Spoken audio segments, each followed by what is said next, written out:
to the premiere episode of DeKalb Scene Weekly. I'm Chris Krapek. And I'm John Bachman. And this weekend we'll be discussing Shutter Island. Shutter Island marks the fourth collaboration between director Martin Scorsese and actor Leonardo DiCaprio. The film took the top spot at the box office this weekend with over $40 million in gross.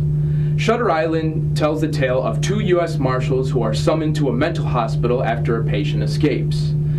This film is dark in tone and a departure from some of Scorsese's recent work, so it'll be interesting to see what John Bachman thinks about it.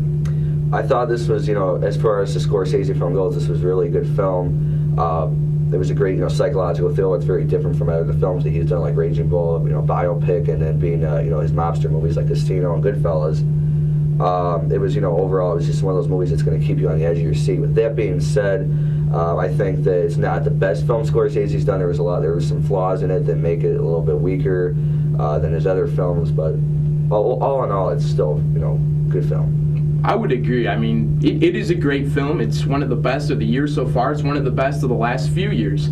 I mean, you have to talk about Leonardo DiCaprio. In this movie, he solidifies himself as one of the best actors working around today, and he's complemented by some great supporting actors like Mark Ruffalo, Patricia Clarkson, and Ben Kingsley. And, I mean, the film is great, but with that being said, I agree that considering Scorsese directed this and his resume of masterpieces like Goodfellas, Raging Bull, and Departed, I don't feel the movie lives up to the standards that Scorsese has set for himself. But nonetheless, it's still a great movie.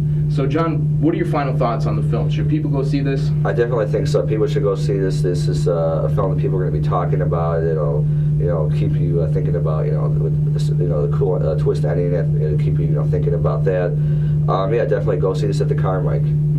I would agree. I mean, in a day and age where Valentine's Day and Dear John are reigning supreme at the box office, Shutter Island is a rarity. It's a great film. It's a quality film. It's an experience. Well, this has been DeKalb Scene Weekly. We'll see you next week.